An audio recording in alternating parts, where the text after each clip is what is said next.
Capítulo 8. La sociedad párrafo y la sociedad dividida en clases es un absurdo. Dios uno, Creador universal, no tiene principio, es eterno, los hombres son sus hijos y él su herencia. Esta cláusula, primera del testamento de Abraham, es bastante, sin más filosofías, para anular todas las clases que se han hecho en la tierra por los supremáticos, que están representados en otra cláusula del mismo documento, que dice: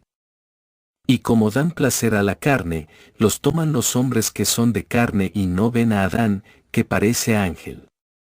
Y en otro lugar del mismo testamento, dice Elí a Abraham: y mis hijos, negros de hollín, que demonios llamáis, enseñan a los hombres de la carne, que son mis hijos, los deleites y los placeres y los males de matar y creen, porque no ven la luz de Elí, que son dioses, y la lucha es y el mal es y los sufrimientos es lo que les pagan. Ya lo veis, todos sin excepción somos hijos del Creador, Padre universal, y Él es la herencia de todos, no hay singularidad para nadie, y ni para mí, que como juez de su causa me envió y dar la máxima ley, como no la hubo para la aparición en la tierra en las mágicas bolsitas y como no hay singularidad en el nacimiento del monarca, como en otro cualquiera individuo, aunque sea el pordiosero, como no hay diferencia en la muerte de nadie, porque la ley es una, inmutable e inflexible, pero y como dan placer a la carne, los toman los hombres que son de carne y no ven a Adán, que parece ángel, así es que, los que dan placer, los encastillados de la sociedad, son los supremáticos de las religiones, porque ya hemos probado que solo viven de y para la materia, que es la carne, y los que les siguen y los que por ellos son investidos, son como ellos hijos y esclavos de la carne y son los únicos demonios que ha habido y no de los infiernos, que no existen, sino en la tierra, como lo afirma el mismo Elí por el Espíritu que habló a Abraham, cuando dice: y mis hijos, negros de hollín, que demonios llamáis, enseñan a los hombres de la carne, que son mis hijos, los deleites y los placeres y los males de matar y creen que son dioses, porque no ven la luz de Elí, y la lucha es y el mal es y los sufrimientos es lo que les pagan. Como se conocen las palabras del Padre, que a pesar de haberlos suplantado con toda malicia para ser Dios ellos, haciendo dioses mitos, aún los llama hijos y no hace excepción de nadie. Solo puede ser así el Dios de amor que os da el juez en este código, y el Padre quiere ya ser conocido, porque se ha cumplido su promesa que está en el mismo testamento de Abraham cuando dice: y los siglos serán 36, desde que escribiré mi ley hasta que la tierra la sabrá. Y de este siglo mis hijos serán de luz, porque verán la luz de su Padre que les darán mis espíritus. Contad desde que Moisés recibió la ley del Sinaí y el tiempo se ha cumplido, vino el Espíritu de verdad y con él el juez de vivos y muertos y todos los espíritus del Padre, y, por lo tanto, dieron la luz de la verdad y ya en la tierra no tiene cabida la tiniebla, que es el hollín del alma de que habla el Padre. Esto justifica el juicio final celebrado y la expulsión de la tierra de los malos trabajadores. Y ya que sabéis que estáis sentenciados y que con el paso de 3 generaciones el amor será la ley en la tierra y por él la felicidad de la humanidad, porque todos se reconocerán con el título único y verdadero que existe, hermano, pero esto no podría ser sin la comuna, en la que todos son iguales en derechos y obligaciones, en trabajo y usufructo.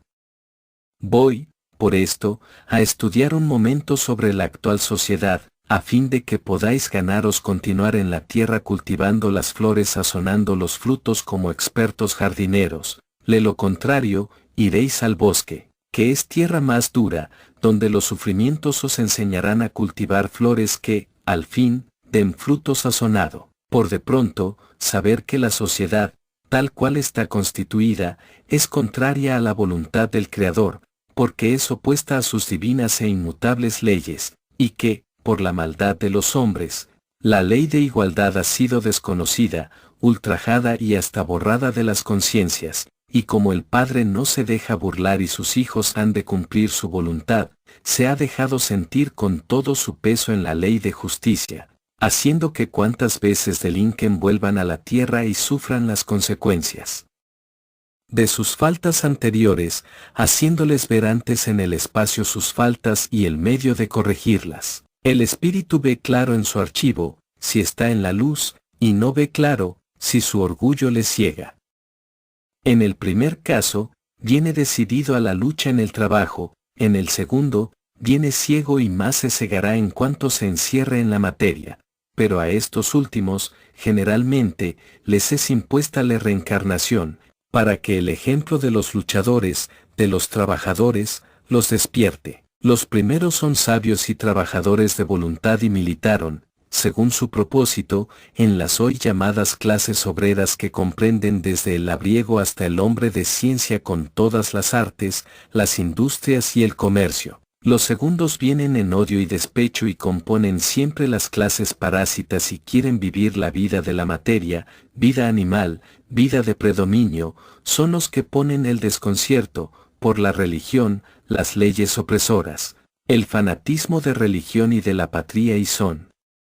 en fin, los acaparadores de todos lo material y jamás se satisfacen, porque la concupiscencia se les despierta cada vez más, en castigo a su destemplanza y desmedida. Estos son sabios en el vicio, la maldad y son los que han hecho las clases y las razas, pero son absolutamente ignorantes en las leyes divinas y naturales y hasta en las mismas de la materia, aunque es su único Dios. Pero como tienen el odio al progreso y acapararon por la fuerza, desde el principio de las religiones, los productos de los trabajadores, solo estudian por la ciencia de otros, pero de atrás, y se oponen al progreso que cada nueva generación trae, y en otra existencia aceptarán no,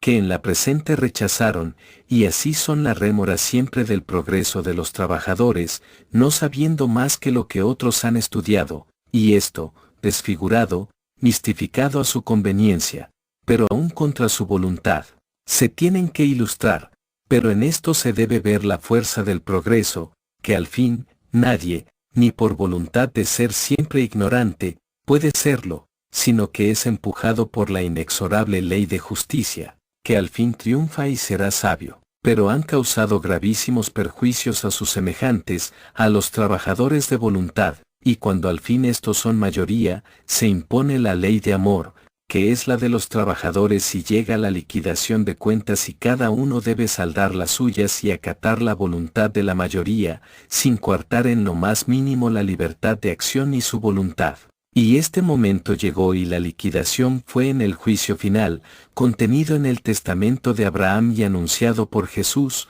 con el advenimiento del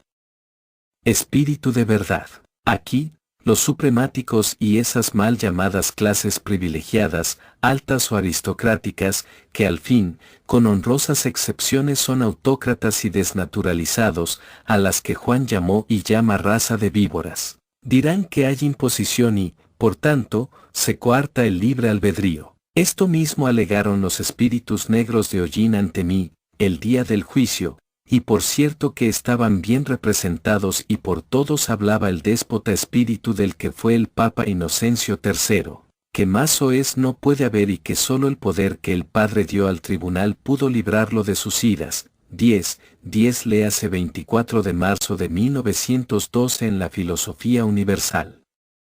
Pero, como dije a aquel energúmeno, os digo, que todos tenemos el libre albedrío, pero somos responsables de nuestros actos y del daño causado a otros, por lo que el libre albedrío es para el bien y no para el mal.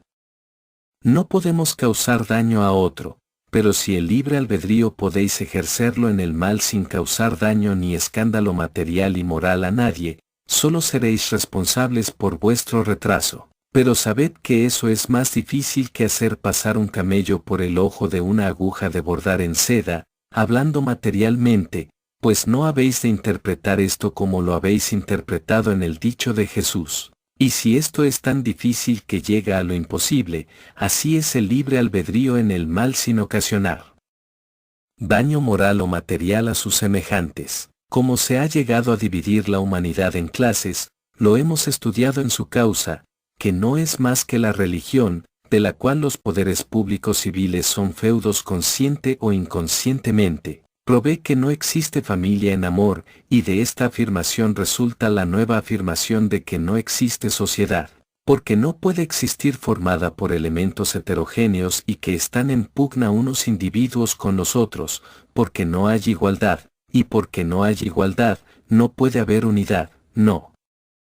Habiendo unidad, no puede haber justicia, y no habiendo justicia, no puede haber amor. Solo en la unidad de pensamiento, de miras, de justicia y de obras puede existir sociedad, y como no existe ninguna de estas cualidades indispensables para que haya sociedad constituida, la sociedad no existe. Solo existe la supremacía, la fuerza bruta, la falsedad, el engaño y la injusticia, y por esto es nuestro mundo una jaula de fiera donde se destrozan las unas a las otras y donde se devora al que quiere domesticarlas, como pasó a Juan y Jesús y muchos otros antes y después de ellos. La sociedad de hoy es menos fiera que antes, porque los domadores son muchos más, pues son todos los que protestan del atropello, pero las fieras son más indomables, por traidoras. Se encastillan y a mansalva dan el zarpazo siempre que tienen ocasión amparados en falsas leyes amasadas con la sangre de los corderos sacrificados.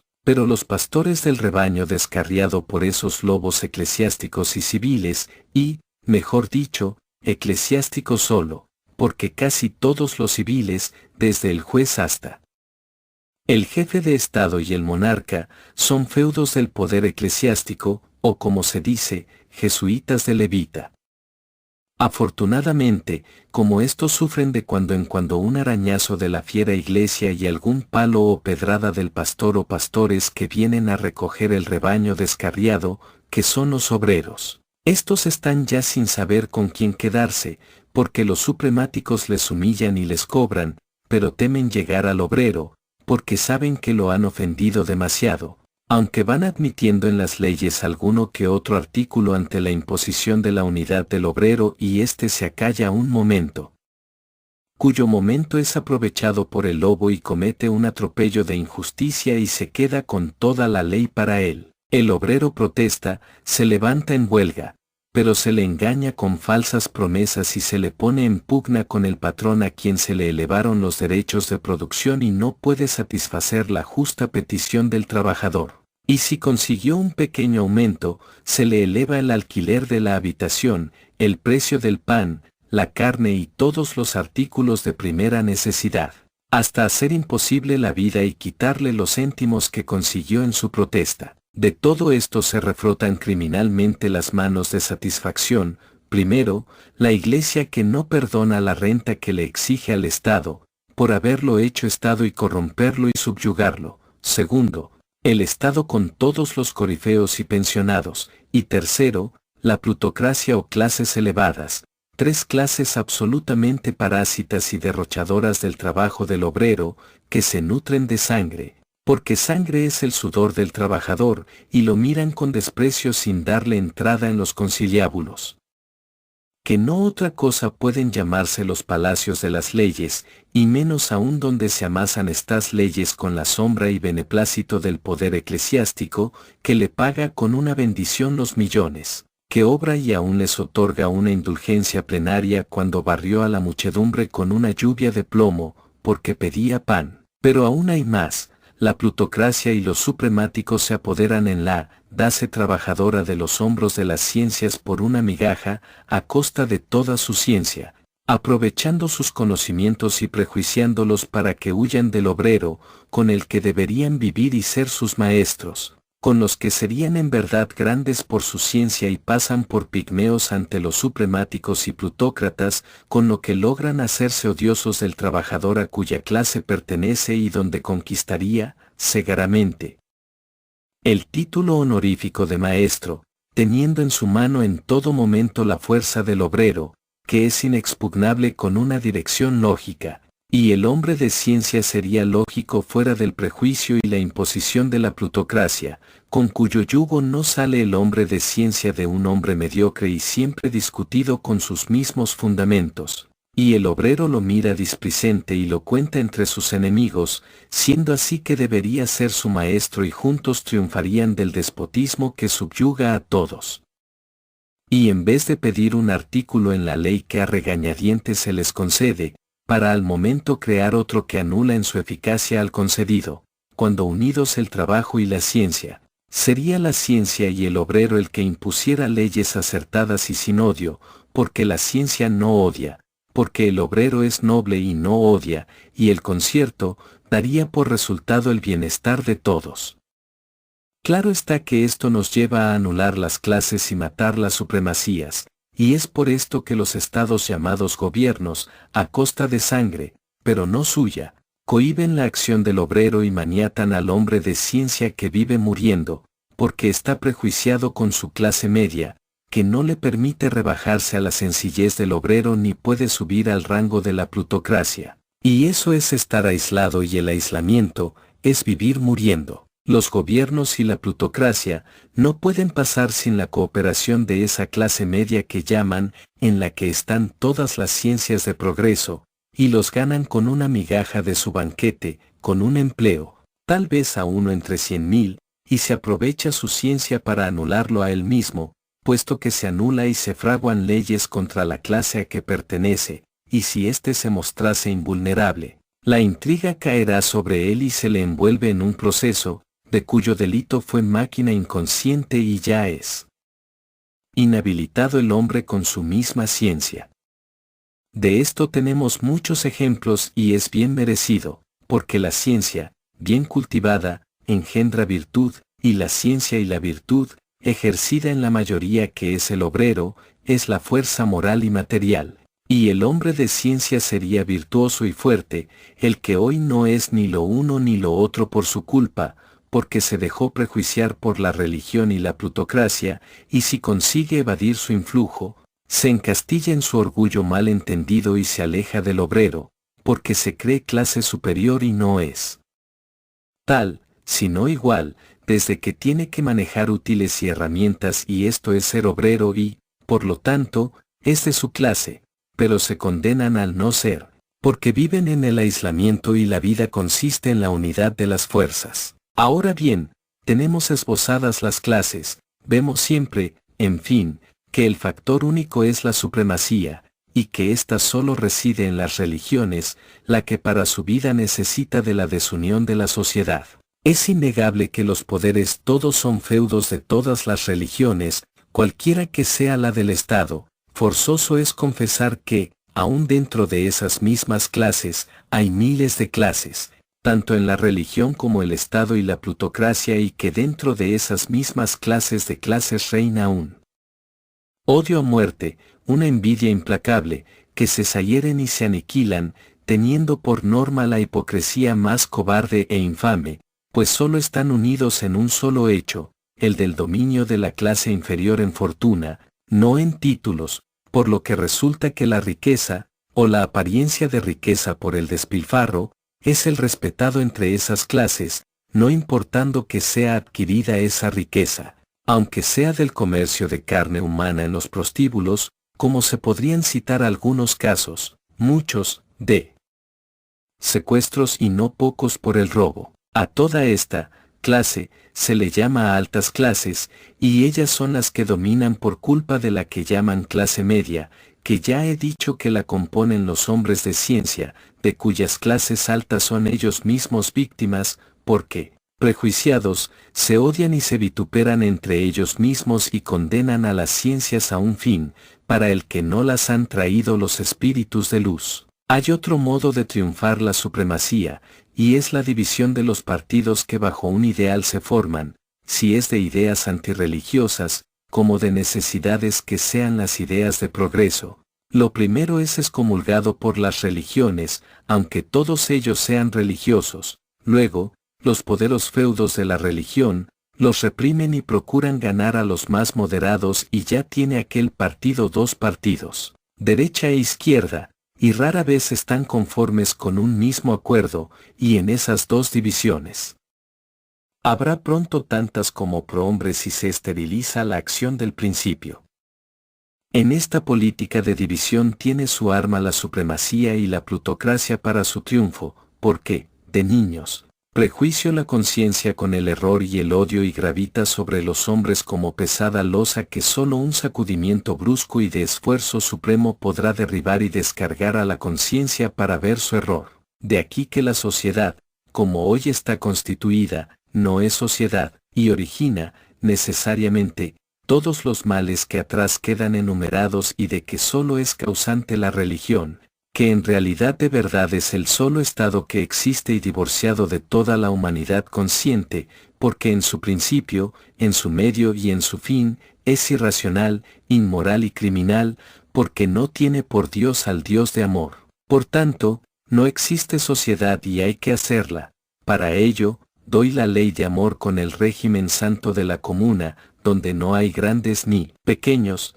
ricos ni pobres, y en la que la ley la da el plebiscito para todos sin excepción y la vida es en unidad y amor, y se habrán acabado las miserias y los delitos. Termino este párrafo diciendo, que no ha existido ni existe sociedad y que no podrá nunca existir con la supremacía religiosa ni con la plutocracia en los gobiernos, y que, siendo este el pecado original del mal de los hombres, queda decretado en los consejos del Padre la eliminación de las clases con sus causas originarias, y, por lo tanto, la sociedad perniciosa, debiendo, la humanidad, acatar este código del Padre, que estará en la plenitud de su imperio, con el paso de 3 generaciones que